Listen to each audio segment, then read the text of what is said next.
All right, so let's give a big hand for Pete, the lathe king, king of the lathe. All right.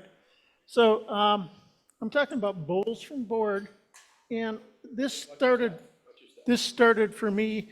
The first time I went to a symposium, I met a guy Dale Nish, who was one of the old woodworkers. He's one of the famous guys, and he was doing a demo on doing this. His idea really was to save wood. He's really a cheap old guy. He was a wonderful old guy. But what appealed to me is that the patterns that you can get from making a board into. Can't hear me? All right, let me move it better. So Dale Nish basically had a technique using a bandsaw, cutting a board circularly, making a bunch of concentric rings and gluing them together.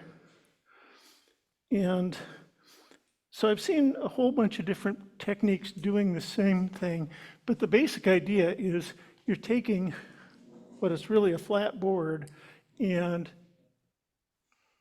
deciding what angle you want. What's critical is that piece essentially glues right onto the successive lower piece. So you save all of the center part that normally you would just turn away. But what's really cool is the absolute vertical pieces line up, and so you can get incredible patterns off of the wood by gluing them together. And if you're careful on your gluing, and if you have your lines absolutely straight, what you get are amazing arcs and angles that just don't naturally form in wood. There's a gadget called a Ringmaster, which Tom would love to sell you. If you want to try this, it's a little cheap way of making a whole bunch of rings. And there are a bunch of people that sell them, and they put them together at craft shows. The problem that I had with it is that it gives you a kind of an ugly bowl. You have the same line over and over again. And so what you wind up with is a bowl that has straight lines. Most bowls that we make don't have straight lines. We wind up curving things. They're a lot more pretty if you have organic lines, if they have curves and shapes. But that was like one of my first trials at doing that. And there are a bunch of things that I'm going to just sort of progressively pass through here. The critical thing in figuring this out is if you're going to have roughly a 1/2 inch wide wall minus 1/8 of an inch for your cutting tool, you need to just figure out what angle you wish to be at, depending upon how thick the board is, so that the glue lines will all just stack. There are a bunch of different ways of cutting the rings. Somehow or another, you need to support your piece of wood. If you have really irregular long pieces of wood on the edge, or if you have a very large piece and you're cutting the rings very thin, what you're going to have as you are cutting that outer ring is a very unbalanced, very thin piece of wood. That potentially is a missile, and let's see, there's a piece of plywood here somewhere or other. Did my flat piece get here somehow? You got on the lathe? No. Anyhow, what this shows is a piece of particle board. If you've got a piece of particle board that's attached to a glue block and you use a bunch of double stick tape, you can have very, very eccentric outside pieces, and you'll stabilize it so that when you cut that first ring, your outer edges don't go flying off into space. When you are cutting this, you're making it unstable. And so if you've got a significantly unweighted piece of wood on the outside and you're spinning at a reasonably high speed, there's a good chance that it's going to try and become a missile. You have to make sure that your wood is not a missile. So this is one of the typical things that I do. When I used to do this, I used to use just thick, fast glue with an accelerator. I've decided that that's not probably the best way to attach it. The problem with the instant glue is that it is not shock tolerant. And so if you've got a piece that you've actually done and you put it all glued together and it accidentally falls on the floor, your glue block will separate from the group of rings. And then you'll have to try and make sure that you actually get it perfectly back on. The problem with rings is that any error that you make in the ring as it's gluing adds sequentially. So if you're only doing one ring, you don't really have to worry about being off 1/8 of an inch. But if you have 7 rings and you're off of 1/16 of an inch each ring, you're going to wind up with holes in the side of your board. And so now I use just standard Titebond and just turn through the waste block, and I just grind the bottom of the bowl. I reverse it and I finish it properly. I tried Gorilla Glue a couple of times. The problem with Gorilla Glue is that it expands. And so if you don't have a tremendous amount of pressure holding it down, what will happen is that you wind up with a board that is off center, and then it becomes exciting. Yeah, it's not a polyurethane expanding glue. No, it's just like There are a bunch of different ways of figuring out what angle you want to be. This was what I first started out with, and it does work. You just cut a couple of blocks, stick them on the top of your rest, and use that to sequentially. And then once you start that one, like that was 60 degrees, Yep. you make all your cuts with that same one. It No. doesn't change. You can change the cut anytime you want, Okay. because your board does not have to go, your lines don't have to go straight. Your lines can become whatever you want on the bowl. And actually, they're dull if they're all the same. So there are a bunch of different ways. The thing on the right now is what I use, Oh, but you can actually buy a Ron Brown jig, which also will do the same thing. It comes with a whole bunch of different little angle blocks so that you can figure exactly what angle you want to be at.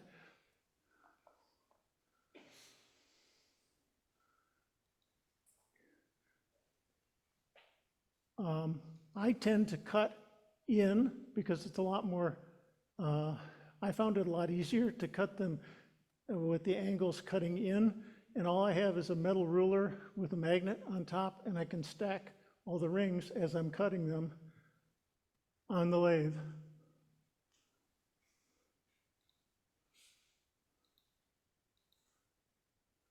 What I think is really neat are the patterns you get, because what looks like a straight line becomes a really weird arc. And I've done a bunch of different variations, cutting them in blanks this way. If you're doing long sections of board like this, what you can see on the left is that unless you are incredibly accurate, the bottom line triangles won't be the same as the top line triangles. And so make sure that you have enough length to be able to make the number of segments that you want, but you won't be able to use the top ones and the bottom ones together because the points are going to be off.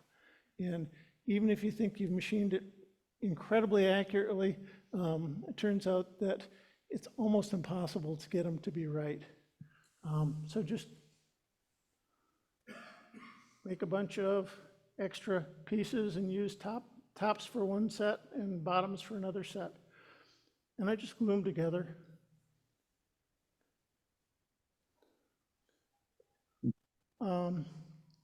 If you cut the pieces at an angle, you wind up with really interesting cuts. If you just take a bandsaw and cut a series of arcs and put in wood, what you wind up with are really interesting arcs along the bowl. If you have it as an angle, all those odd shapes come out of it. If you cut it as a wedge, you wind up with things that look like that. I've done a whole bunch of plywood bowls because I thought that the plywood, when it's cut and re-glued, turns into really neat shapes.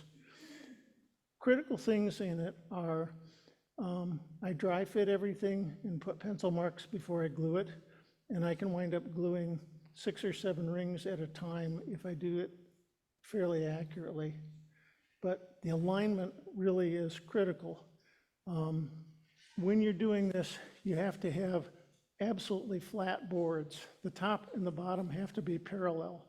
If you're going to put pieces in, or if you're going to have joints of different color wood, which I think is what makes it interesting, you have to make sure that those cuts or those pieces are all at 90 degrees so that the top and the bottom absolutely line up.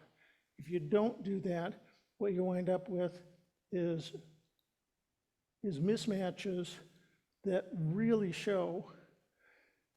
If your blank is not running true, you wind up with exciting things like that. So I wind up doing a lot of pencil lines as I'm gluing up.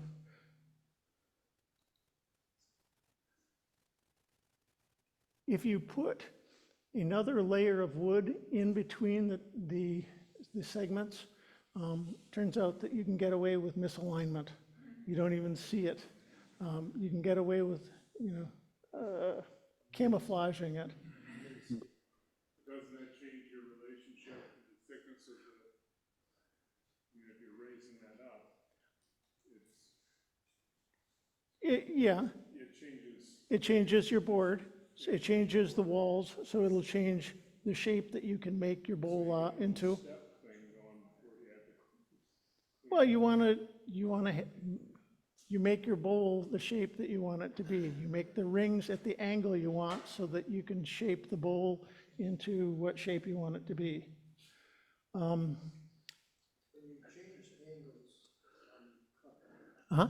when you're changing angles on your cut, you have to make your rings a little bit wider.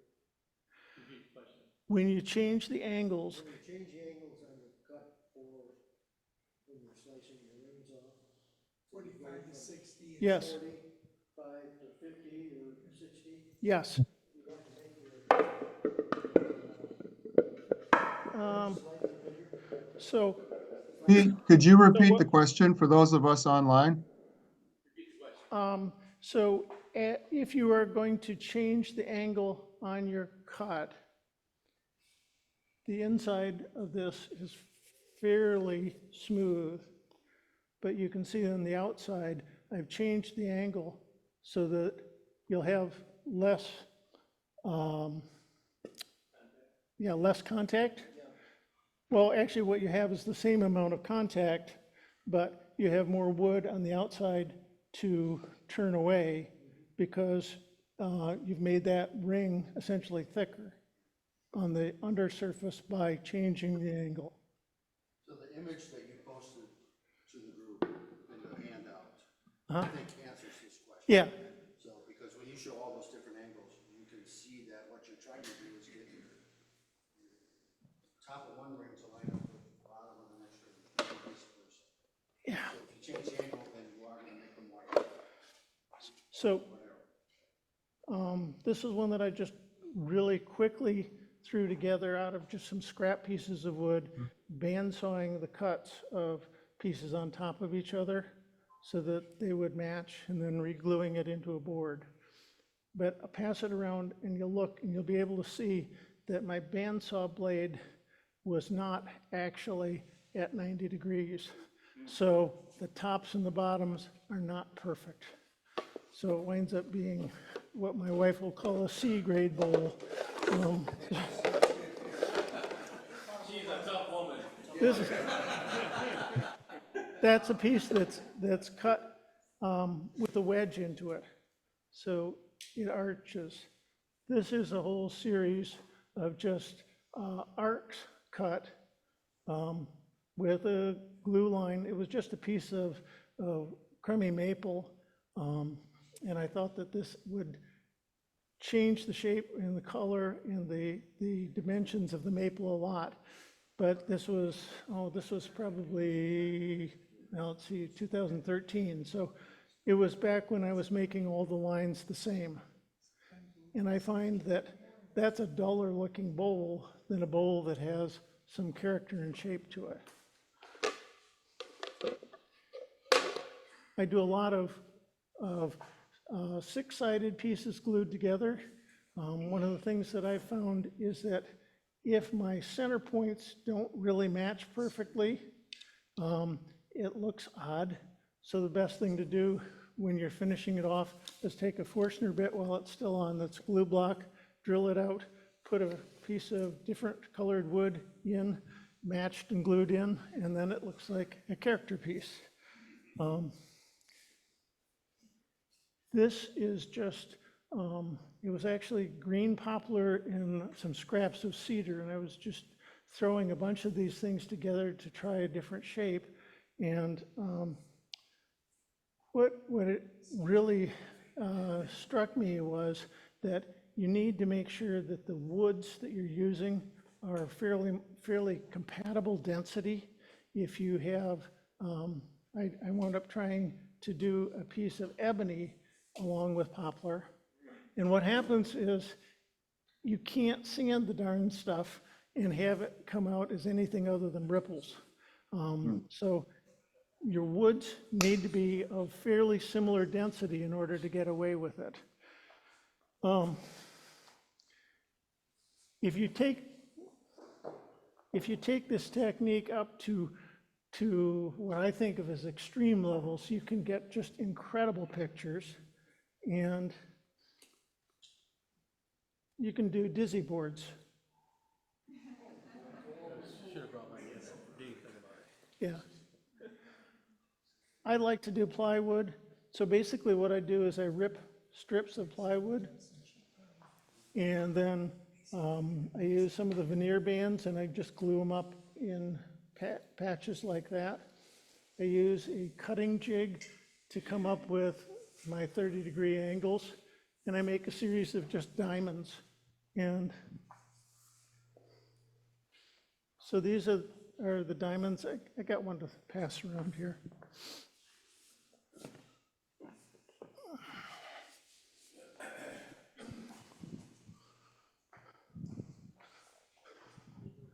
So when I've got a series of diamonds together, pretty easy to glue up, assuming that my glue hasn't frozen in the truck overnight, which I think it did.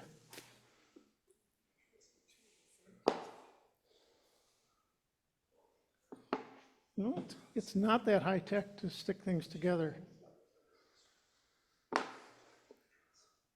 Like that, should have over, I presume you're on the overhead. So a couple of,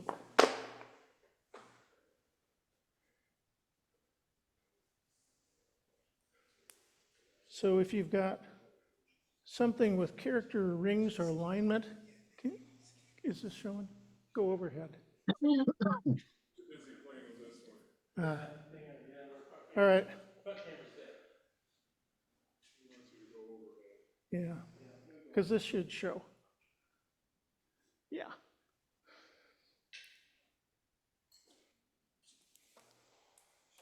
Rubber bands, glue.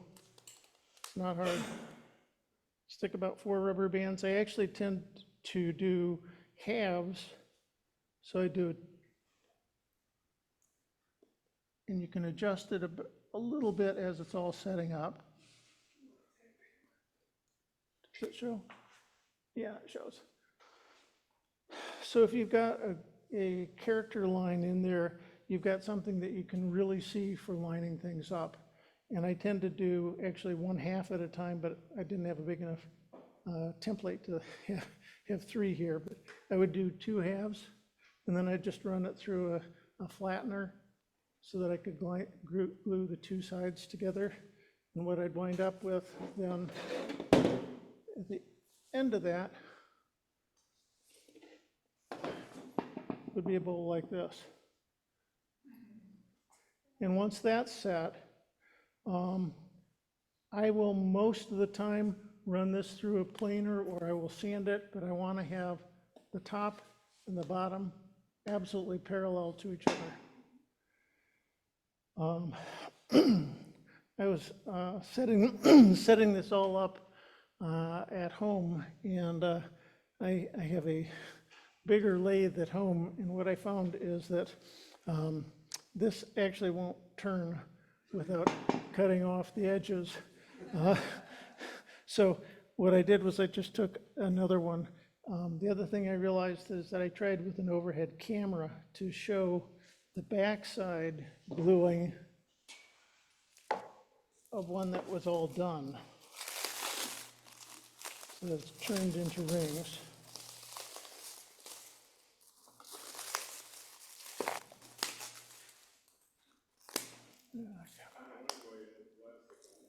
Yeah, because it's very exciting.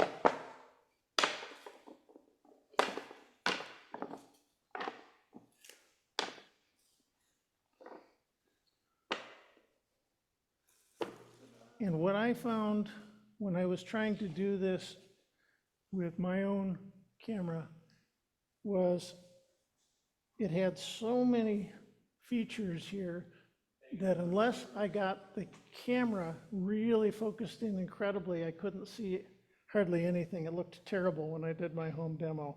So I decided the better thing to do would be to do a simpler piece for a demo, because you just can't see all of these marks and rings, at least on the overhead that I had at home.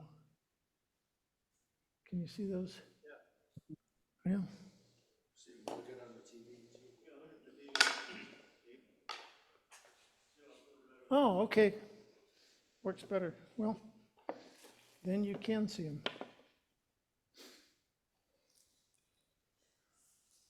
So with the plywood, because it's got so much character in these six-sided pieces, actually have nice lines that you can follow for gluing. It's very easy to figure out where each piece is going to be. And it's very easy then to just run a line of glue around top and bottom on each.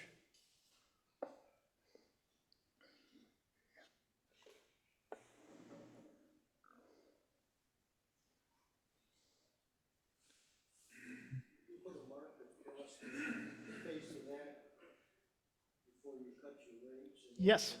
I was gonna say. So it is, if you have a fairly symmetric six-shaped piece here, you absolutely want to put a solid line somewhere along here or a couple of very distinctive lines.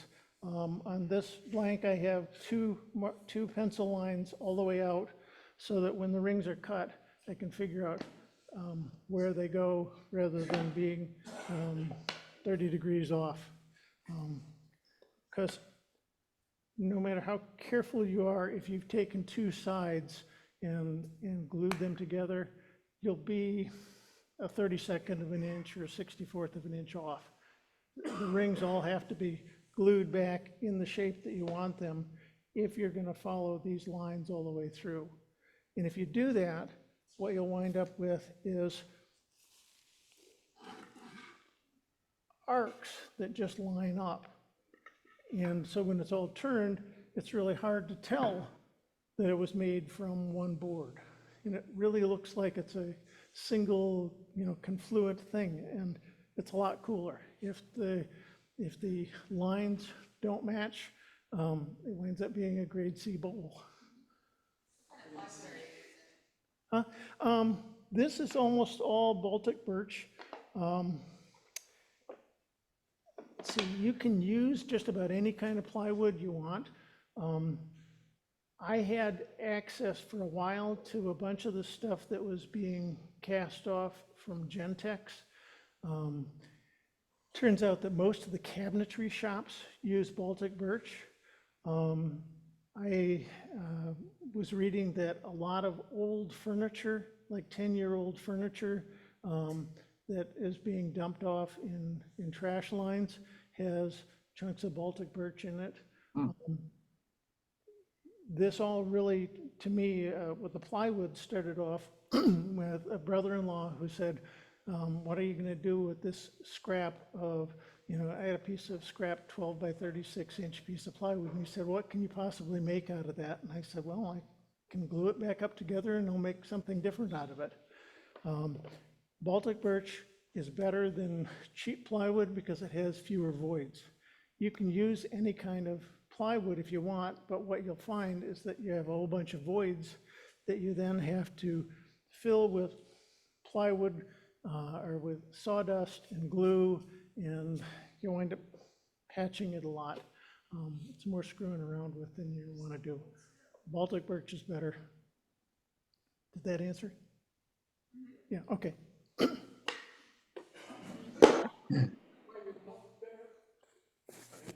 Sorry. Okay.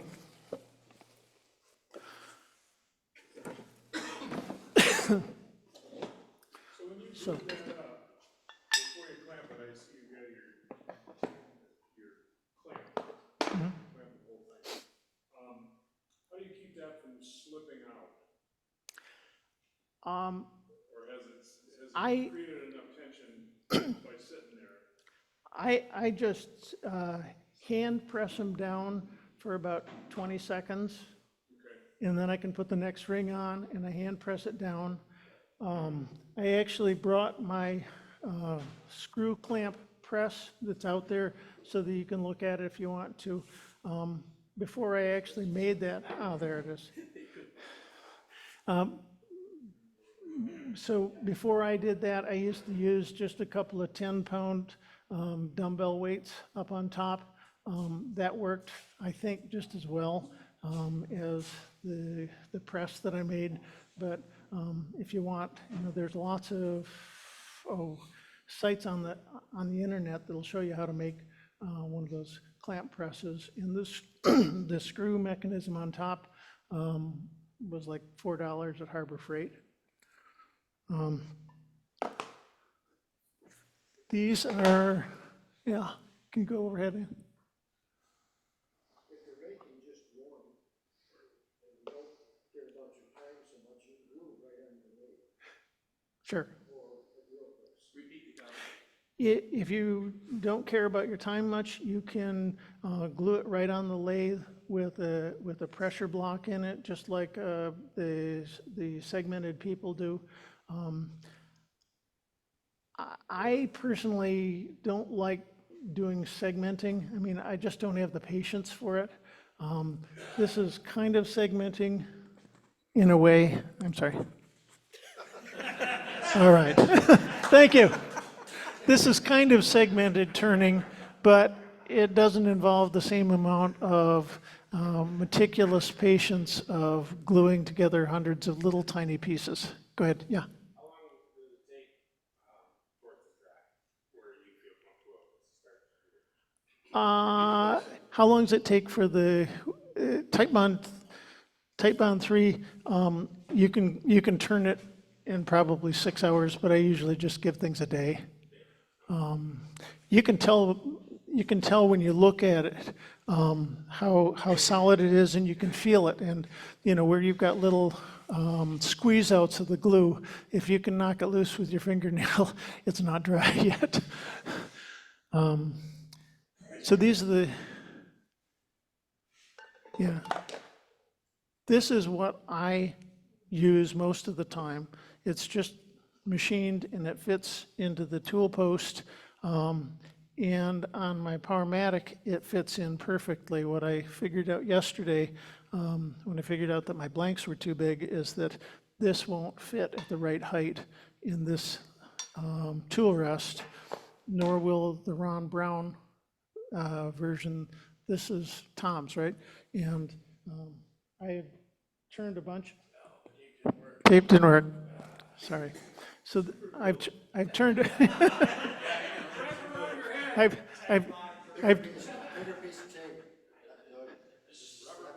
yeah, wrap around the head. I got rubber bands here, yeah. But anyhow, these are both just ways of stabilizing your cutting device as you're putting your blade through the wood. I have found that the diamond parting tool works best for me. I've tried a bunch of different things. The diamond one tends not to bind up. The ones with absolutely flat blades tend to bind in the arc, especially as you get thicker pieces of wood. I have done these with blanks that are up to 2.5 inches thick, and a 2.5 inch thick blank, it's really prone to grab on your tool as you're turning, because you're cutting in at a non-normal angle, and so you have to cut a much wider kerf through the wood as you're doing it.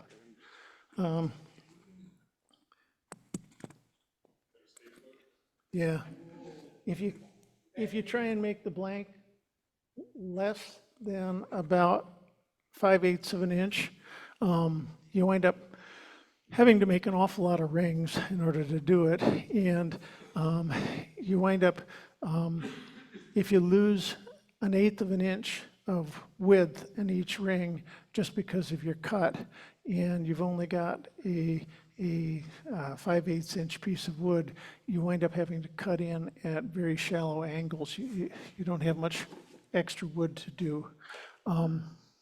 What I often wind up doing, and I'm not sure I can do it with a unsupported blade, but my holder will hold this, and this is really just a homemade cutting tool. If I cut about 2/3 the way through with an 1/8 inch cut, and then finish it holding it in tight, what I'll wind up with is more gluing surface, because I don't have as wide a cut all the way through at the bottom. You know, it just saves you some extra wood. In the absence of being able to do that on this, yeah. If you leave those in halves before you glue them all together, you can cut them in a bandsaw. You could cut them all in a bandsaw. And then put them together. You could, I usually do that. but I want to play with my lathe. That's the whole point here.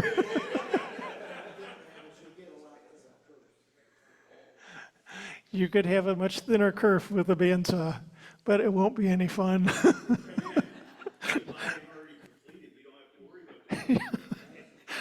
So, what I did when I first did this was I just cut some pieces that would actually fit on top of my tool rest, and I cut them off at various angles, and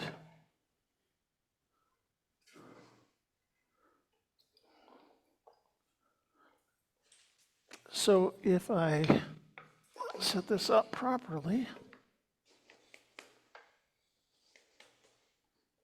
come on. All right. So if I set this up top, yeah. I don't know, I can't see what you're seeing, but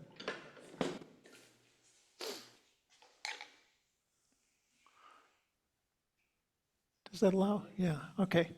So that's a way of cutting a 55 degree. What I'll usually do when I've got it running smoothly If I can find a pencil or anything.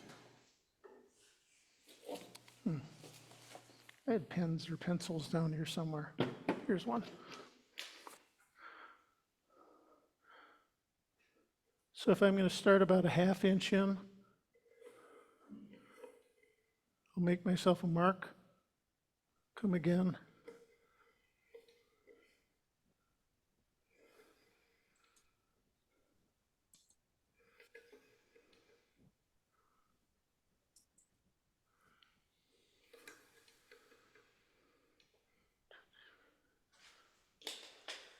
All right.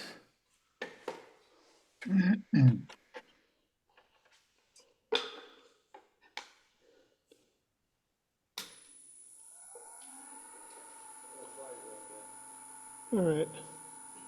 Let's see if this works.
Can you hear the sound change?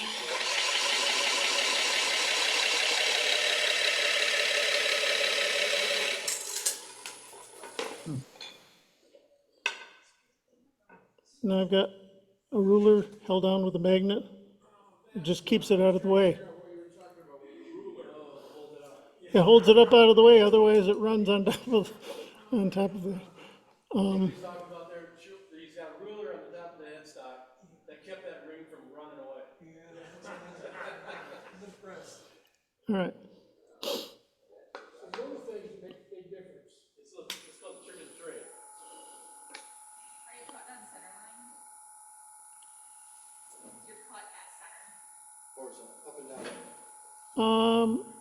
I'm cutting just above center actually.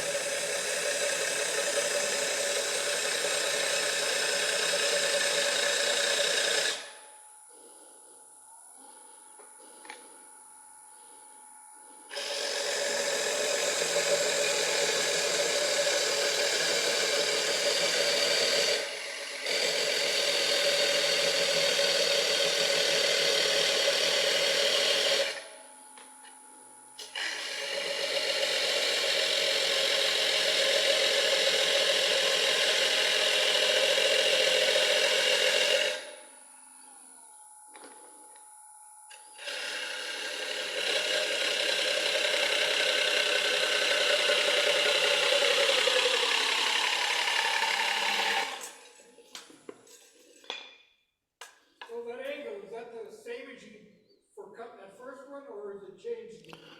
Actually, I cheated about 5 degrees more. Okay.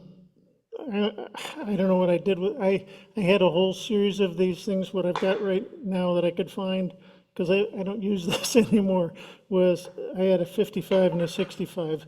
But, so, the first one was at 55, the next one should have been about 60, because I cheated a little bit on it. Next one, I'm gonna go up to 65, in theory. This does not look right, though. I don't like that angle.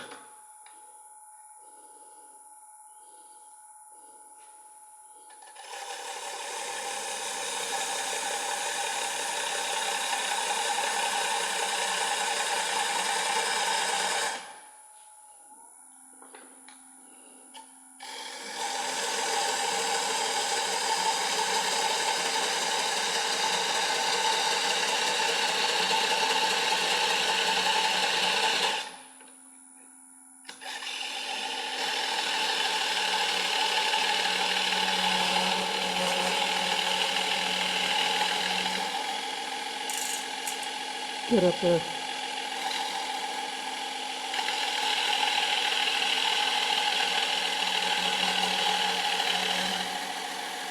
Get up there.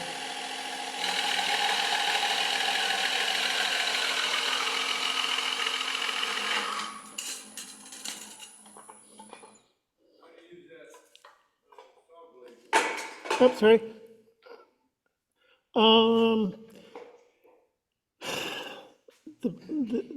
I use the saw blade because it's thinner.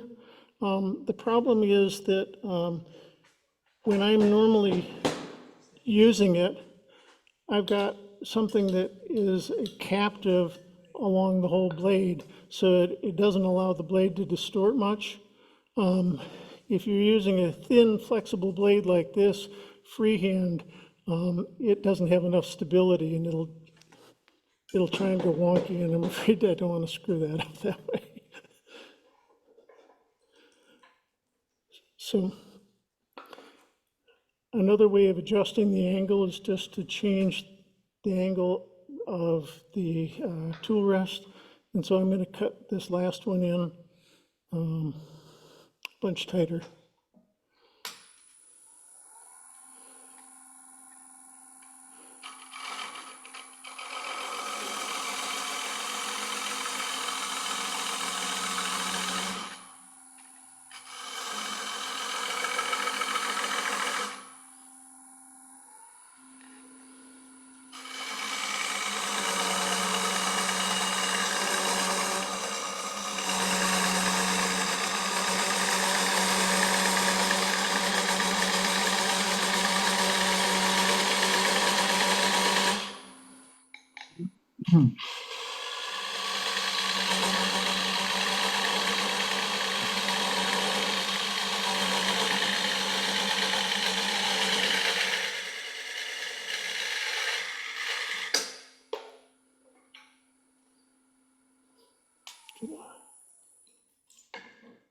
Kind of like spinning captive rings.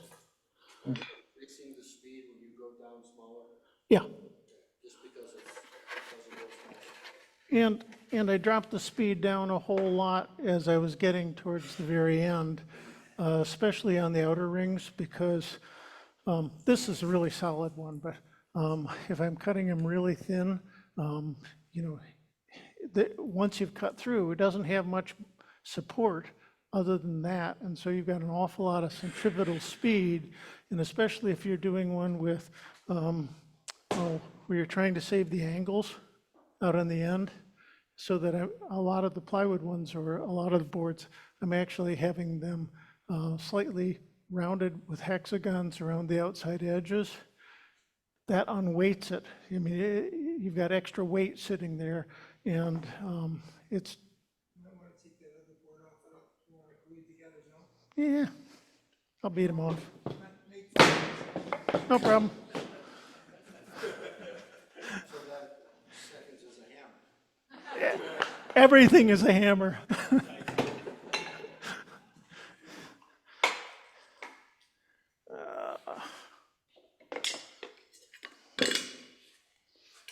That's enough.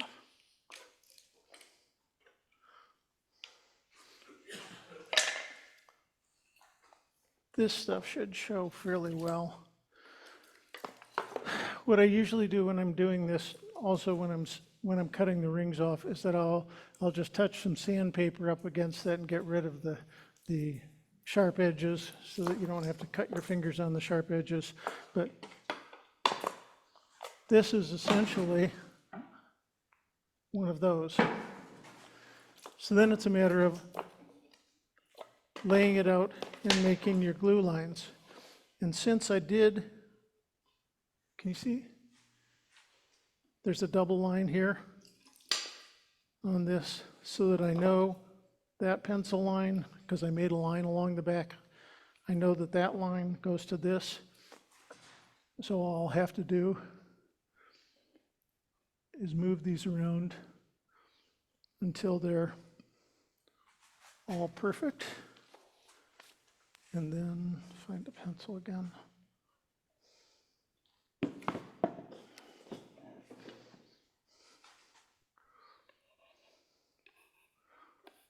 make some marks so that you can find it for gluing it.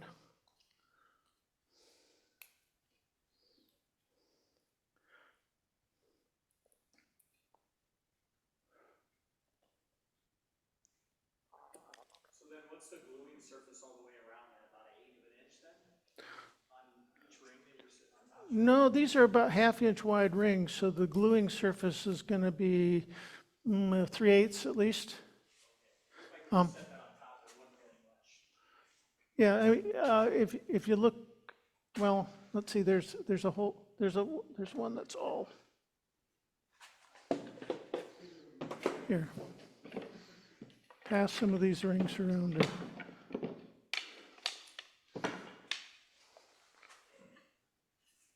They'll show you how much room there is on the gluing.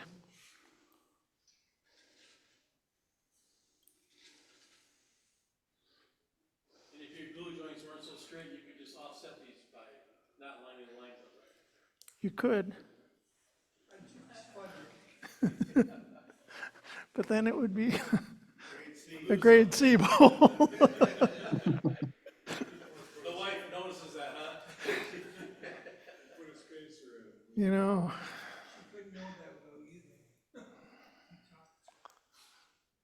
it's good to have somebody to keep you honest. But by making these pencil marks around the outside edge, it's a lot easier when you're setting the glue, because what happens when you're setting glue, if you've got enough glue in there, it'll squeeze out and you will start losing track of where the edges are. Have you ever used a few grains of salt to keep sliding around in the cracker? Have I ever used a couple grains of salt to keep it from sliding around? No. Does that work?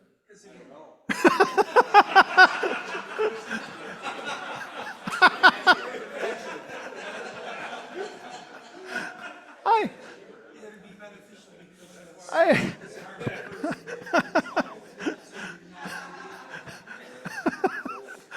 okay. So, Mentioned put the salt on there and it doesn't slide then.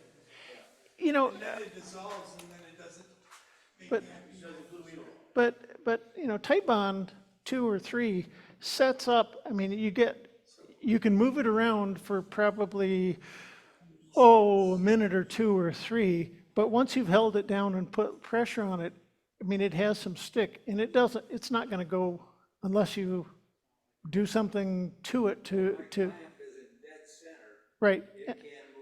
And once you put pressure on it, but, you know, I did it just with 10-pound weights, and that worked perfectly well before I built the press. The press works, yeah. Have I used the Type Bond Thick and Quick? Yeah. Yeah, I have used it for other things. I've never used it for this, but I've never really felt the need for this. Yeah, that would be my concern, because it is not waterproof, and a lot of what I'm doing tend to be like salad bowls.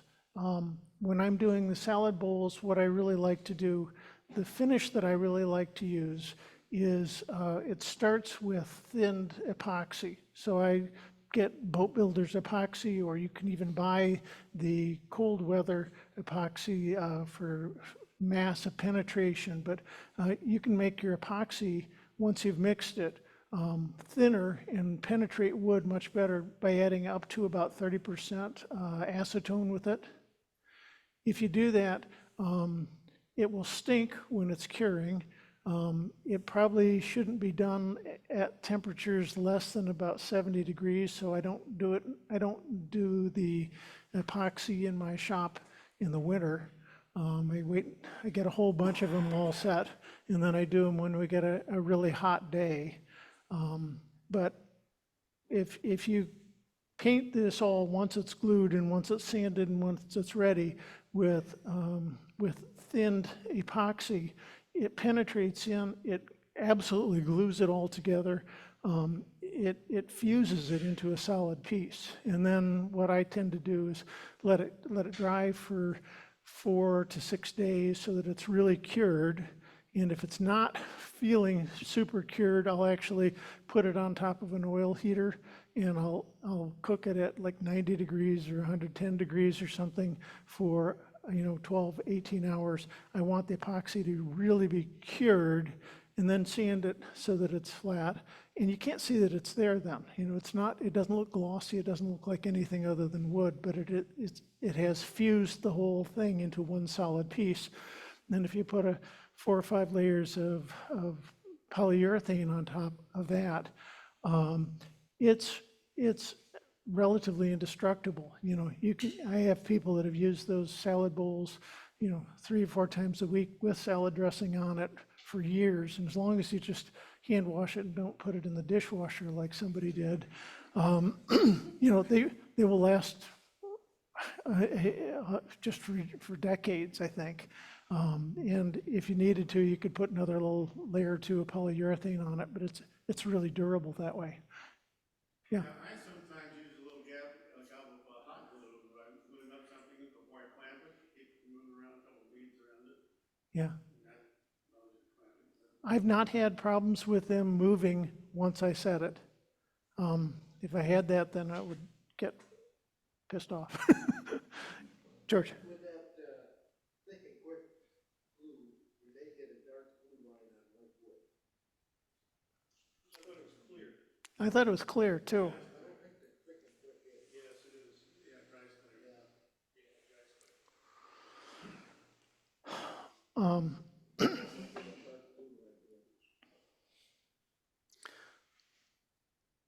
So anyhow, this is all the hard part of it. The basic turning of, a bowl from this stage, is something that everybody here knows how to do, and that's not something that you need. Sanding, you don't need to watch me sand. I'm not going to sand in here anyhow. This was going to be my demo piece, and unfortunately, the lathe is too small. So that didn't work terribly well, but I'm not sure that actually the turning of it is the critical part. I could.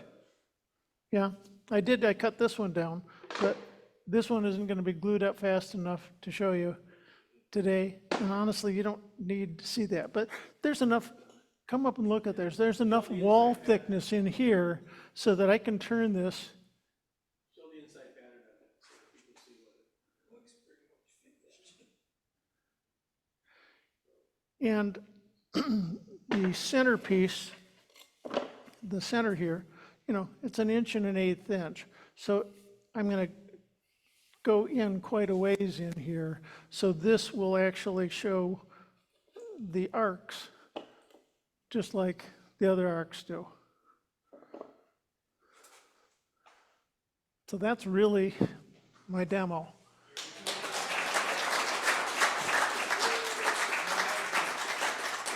That was just one hand clapping.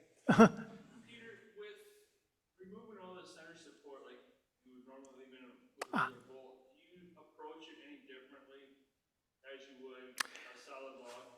Yes, actually, that is something. Pete, could you repeat that question, please? So the question is, if this is no longer like a solid log, it doesn't have the same kind of support holding it. So what do you do to maintain that stability? One of the things that I learned real early is between this center, I will stick in that to hold it. That gives the center some stability. What I will often do when I've turned, the first thing that I will do is I will turn the inside down to about here.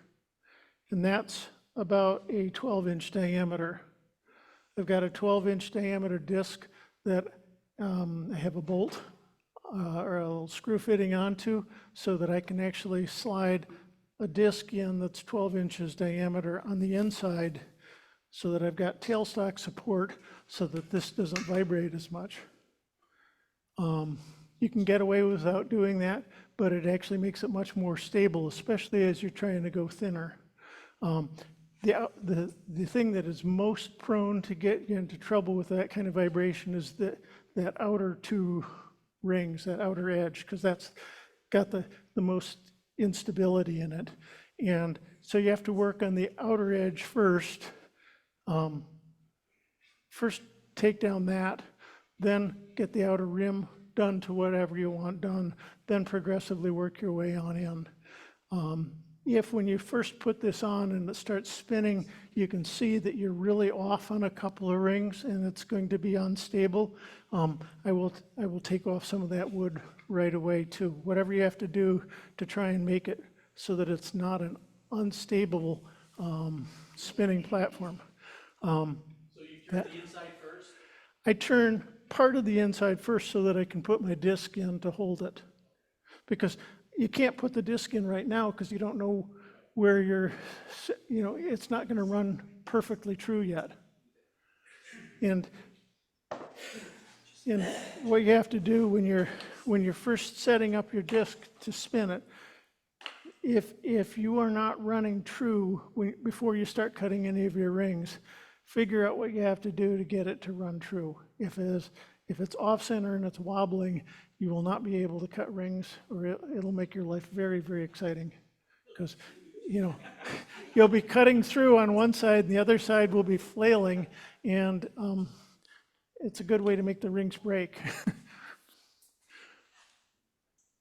Does that make sense? It's fun, but what this is a cool technique. I mean, you don't have to use an awful lot of wood. It's not nearly as finicky as true segmenting work. It's very forgiving within reasonable parameters. Disc that you were talking about, is that MDF or something? Yeah, so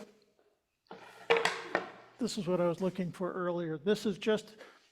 It's just a glue block and a piece of MDF, and this one's so beat up, I'm not sure I would use it ever again, but. That's what you use with the inside when you? No. This is for cutting the rings. So if I was cutting something that was not going to turn well, you can see that this had, so I cut a board and I made a ring board. Talking about the disc for support. Oh, yeah, It's MDF, it's just got a thread for your. it's MDF, but it's got a threaded piece onto it.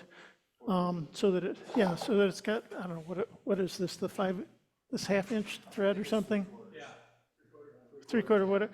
Anyhow, I just took one of the nuts that Ralph used to have. I don't know where he got those, but they're not hard to get one of those nuts, and I just made myself a little.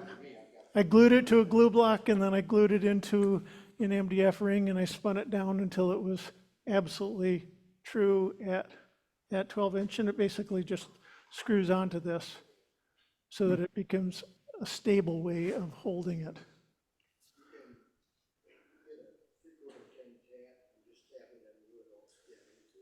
Yep, you could do that too. No, I gave you one for the spindle. I gave you a 1 1/8. Or 1 1/4. Yeah. Yes. When you're doing the glue up and you're cutting those curved pieces in to put veneer in, Mm-hmm. what blade are you using on your bandsaw? Repeat the question. So when I was cutting in for the curved pieces with my bandsaw, there's a piece floating around here somewhere with that. What I had a really wide bandsaw blade. I don't know what it was. It was like a 1/2 inch, but it was a thick blade, and it actually was not as thick as the veneer. So what I wound up doing was the veneer. By the time I added about 6 cuts in, the blank actually had gotten bigger than it started. And so it started distorting it. So what I had to do is readjust my cut lines to deal with the distortion of that. You could only cut, yeah. Cut once for each glue up, and then I would glue it up, and then I would cut the next line, and I would glue it up. So I don't even know what it was. I don't even remember. I haven't had that blade for a bunch of years. It broke. Yeah. Tom. Doing those curves, you're cutting both boards at the same time, so you get the exact same curve, or? Yeah, there's one there that I did, that oblong little board or bowl that's in there with about five layers, that one. That was basically I had about 5 boards that were just scrap that were about 3 inches wide each. And I said, what can I do with that? I'd just make undulating curves. So I would hot glue one layer on top of another, run it through, discard the 2 halves, glue it. So that's how that piece got pieced together. And the problem that I had with that, if you look at it, is that I realized after I was done, my bandsaw the table was not set at 0. It was set at about 1 or 2 degrees off. So it's just off. Any other things? All right. If you want to see my glue up device out there, it's out there. Yeah. All right, let's have a big hand for Pete. All right.